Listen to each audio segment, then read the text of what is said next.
بسم اللہ الرحمن الرحیم نحمدہ و نصلی علی رسولہ الکریم۔ میرے محترم بزرگوں اور دوستوں اور میری اسلامی بہنوں، السلام علیکم ورحمۃ اللہ وبرکاتہ۔ آج کا میرا موضوع درود پاک ہے۔ درود شریف کے بارے میں چند ایک حکایات ہیں، وہ عرض ہیں، غور سے سنیے۔ پہلی حکایت یہ ہے، روضۃ الاحباب میں امام اسماعیل بن ابراہیم مزنی رحمۃ اللہ علیہ، جو کہ امام شافعی رحمۃ اللہ علیہ کے بڑے شاگردوں میں سے ہیں، وہ نقل فرماتے ہیں کہ میں نے امام شافعی رحمۃ اللہ علیہ کو انتقال کے بعد خواب میں دیکھا اور پوچھا کہ اللہ تعالیٰ نے آپ سے کیا معاملہ فرمایا؟ امام شافعی رحمۃ اللہ علیہ بولے، مجھے بخش دیا اور حکم دیا کہ مجھ کو تعظیم اور احترام کے ساتھ بہشت میں لے جائیں، اور یہ سب برکت ایک درود کی ہے جس کو میں پڑھا کرتا تھا۔ میں نے پوچھا، وہ کون سا درود شریف ہے؟ آپ نے فرمایا، یعنی امام شافعی رحمۃ اللہ علیہ نے فرمایا، اللہم صلی علی محمد کلما ذاکرہ الذاکرون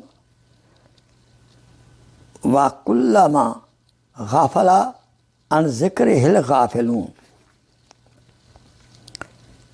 اللہم صلی علی محمد کلما ذاکرہ الذاکرون و کلما غافل عن ذکرہ الغافلون۔ پھر سنیے، اللہم صلی علی محمد کلما ذاکرہ الذاکرون و کلما غافل عن ذکرہ الغافلون۔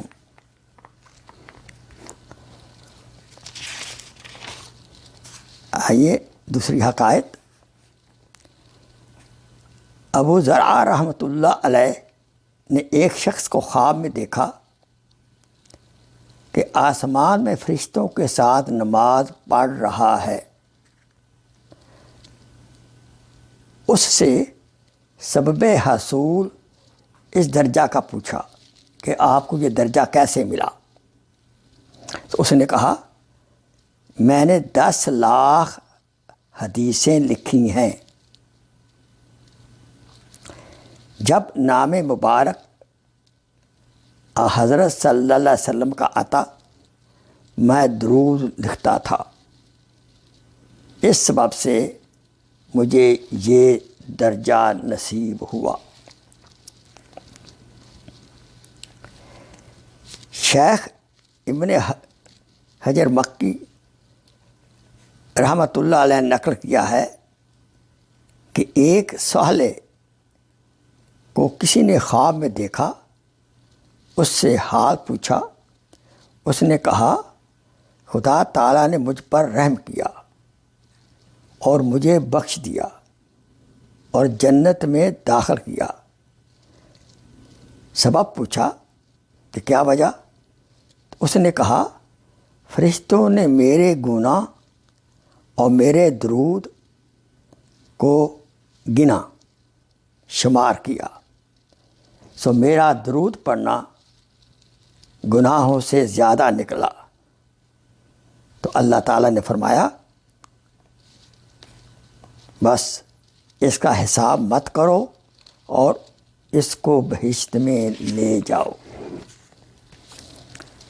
ایک اور حکایت عرض ہے،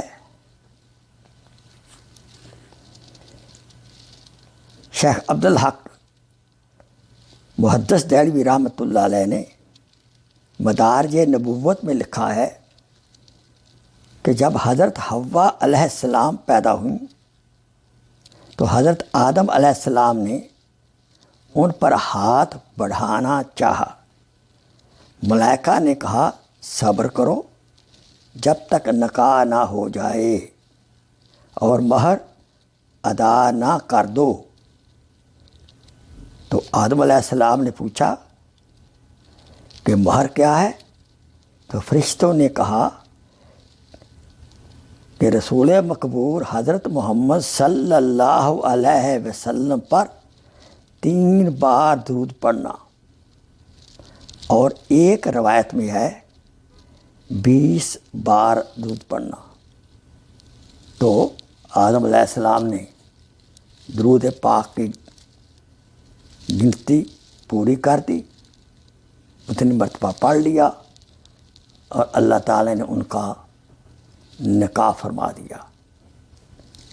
حضرات، یہ ہے برکتیں رسول پاک صلی اللہ علیہ وسلم کی ذات پر درود پاک پڑھنے کی۔ آئیے ہم بھی اپنا معمول بنائیں کہ عشاء کے بعد ہر روز خاص مقدار میں ہم باقاعدہ دروشی پڑھا کریں، اور اللہ سے دعا کریں کہ اللہ تعالی ہمیں اپنے حبیب مصطفیٰ صلی اللہ علیہ وسلم کی زیارت عطا فرما، زہ نصیب۔